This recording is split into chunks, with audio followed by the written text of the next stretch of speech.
او رابطه نمبر ولیکئ، ټلیفون نمبر، دا څلور خبرې ولیکئ نو تاسو سره به رابطه بیا اسانه وي. کلی ولیکئ، نوم او د پلار نوم ولیکئ او هغې سره خپل رابطه نمبر ولیکئ او چې د څه اراده ده نو هغه اراده ورسره ولیکئ چې دوره ادایګي به زه کوم انشاءالله.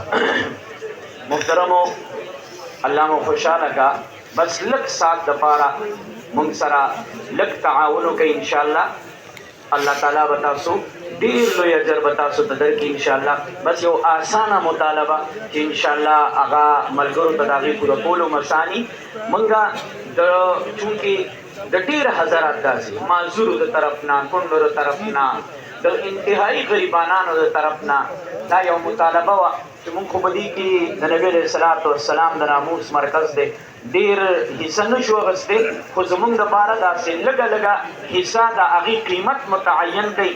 که موږ په یو ځل هغې کې حصه نه شو اخیستی چې وخت وخت سره موږ پیسې جمع کوو چې څه ناڅه حصه په هغې کې واخلو، نو موږ د هغې دپاره د یو مصلې ځای، د یو جانماز ځای د هغې قیمت موږ د هغې دپاره مقرر کوو. الحمدلله یقین وکړئ چې ډېرو کونډو هم په هغې کې د یو جانماز ځای اخیستی دی.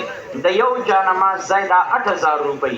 دا یو ملګري 50,000 روپۍ راولېږلې او بیا زما نوم ولیکئ، دې ملګري راورسولې سټیج ته، هغه میلاو شي 50,000 روپۍ.